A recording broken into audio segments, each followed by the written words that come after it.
Terima kasih Anda masih bersama kami. Bagi Anda yang baru saja bergabung, kami hadirkan kembali 3 berita utama hari ini.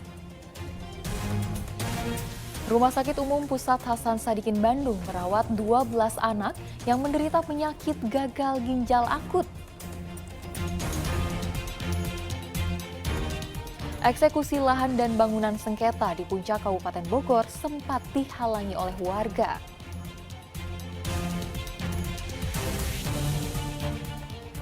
Tagih tunggakan uang kamar seorang perempuan penghuni kos di Karawang penuh dengan sampah.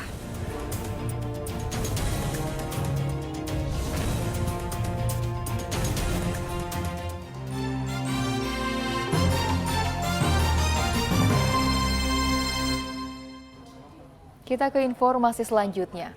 Cegah penularan penyakit mulut dan kuku, pemerintah Kabupaten Garut berikan ribuan dosis vaksin PMK pada hewan ternak warga.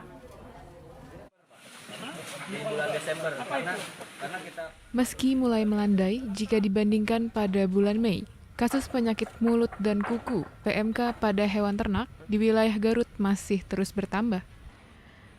Jumlah hewan ternak yang terpapar PMK kini lebih dari 6.000 kasus. Namun, belum semuanya dinyatakan sembuh dari PMK, karena baru ada 77% atau 5.100 hewan yang sembuh dari PMK. Dan sisanya masih dalam pemantauan Dinas Peternakan. Oleh karena itu, pemberian vaksin PMK pada hewan ternak harus tetap dilakukan untuk mencegah penularan virus PMK. Ada penambahan, yaitu terinfeksi sebanyak 6.662, tetapi terkendali dengan kesembuhan 5.118. Artinya berapa persen, Pak? Kurang lebih 77%. Vaksin untuk keseluruhan di Garut, Pak, sudah di atas 70%. Ya. Dengan dosis target kami itu, yang vaksin 1 12.500, terrealisasi 11.667. Yang kedua, target 12.500, terrealisasi 6.670. Selain vaksinasi, untuk mencegah penyebaran dan menekan angka kematian akibat PMK pada hewan ternak, tim kesehatan hewan juga memberlakukan karantina dan penyemprotan disinfektan di area kandang ternak. Wabah penyakit mulut dan kuku merebak pada bulan Mei lalu dan sampai saat ini tercatat lebih dari 50.000 hewan ternak terinfeksi PMK. 36.000 sudah sembuh dengan jumlah kematian mencapai 10.000 hewan ternak di Jawa Barat. Virus penyakit mulut dan kuku berasal dari wilayah Jawa Timur. Eko Setiabudi melaporkan dari Kabupaten Garut. Waspada kasus penyakit gangguan ginjal akut pada anak meningkat, pemerintah Provinsi Jawa Barat dengan Ikatan Dokter Anak Indonesia akan melakukan mitigasi terkait penyakit tersebut. Jumlah kasus gagal ginjal pada bayi dan anak usia 6 bulan hingga 18 tahun mengalami peningkatan dalam 2 bulan terakhir. Ada 192 laporan kasus yang telah diterima Kementerian Kesehatan. Untuk itu, Dinas Kesehatan Provinsi Jawa Barat berkoordinasi dengan Ikatan Dokter Anak Indonesia meneliti penyebab penyakit gagal ginjal misterius ini. Pemerintah provinsi juga akan terus memantau perkembangan penderita di seluruh fasilitas layanan kesehatan. Hingga kini, di Jawa Barat ada 24 anak yang didiagnosa mengidap gagal ginjal akut yang tersebar di sejumlah kabupaten dan kota.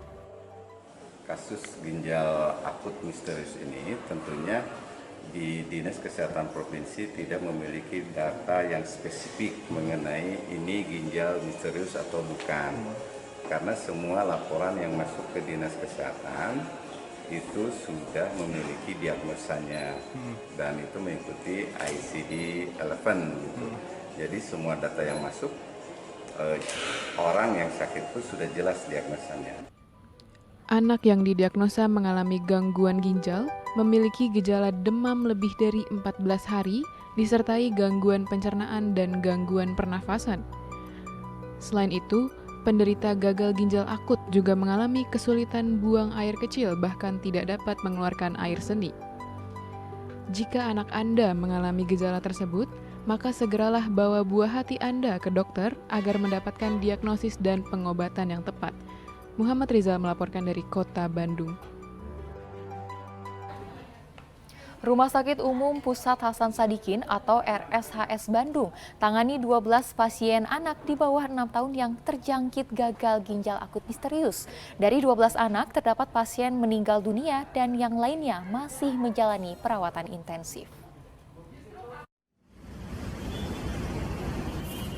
Banyaknya temuan kasus penyakit gagal ginjal akut pada anak, Rumah Sakit Umum Pusat Hasan Sadikin Bandung menangani 12 anak berusia di bawah 6 tahun yang terjangkit penyakit misterius tersebut. Dari total 12 pasien, terdapat pasien yang meninggal dunia akibat orang tua terlambat membawa anaknya ke rumah sakit. Anaknya sudah dalam kondisi kritis. Dan saat ini, jumlah pasien yang dirawat di Rumah Sakit Hasan Sadikin Bandung ada 3 orang anak. Sampai hari ini kita ada total sampai saat ini ada 12 orang dan yang sekarang sedang dirawat ada 3 orang. Ada yang di ICU hari ini ada di ICU 1, tetapi yang 1 orang hari ini sudah membaik, salah satu. Apabila masyarakat mengalami atau anaknya terutama di bawah 6 tahun mengalami demam, batuk pilek, diare, memanjang lebih dari 7 hari, hati-hati. Segera berobat karena dokter tenaga kesehatan sudah diberi petunjuk untuk melakukan pemeriksaan kreatinin, itu sudah jelas. Selain tentu memantau urin, kenapa sih kok anak saya 2-3 hari ini kencingnya jadi berkurang, gitu ya? Kan ada pakai pampers rata-rata, kok nggak basah-basah, itu harus hati-hati. Dokter juga berpendapat bahwa penyebab penyakit gagal ginjal akut bukan disebabkan oleh obat parasetamol sirup. Penggunaan parasetamol sirup masih dapat digunakan dengan dosis tertentu. Tim ahli kesehatan Rumah Sakit Hasan Sadikin akan terus berusaha meneliti penyebab penyakit gagal ginjal akut. Bahwa terkait dengan yang sekarang hingar-bingar di masyarakat tentang penggunaan obat-obatan tertentu, masyarakat tidak perlu panik. Ya, selama itu digunakan dalam dosis yang terukur, paracetamol itu kita bisa gunakan 10-15 mg per kilogram berat badan. Jadi jangan berlebihan.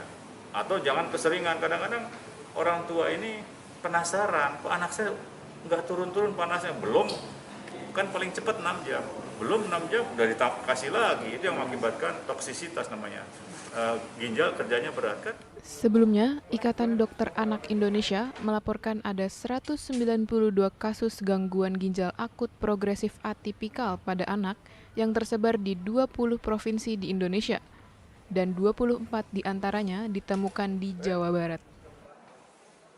Muhammad Rizal melaporkan dari Kota Bandung.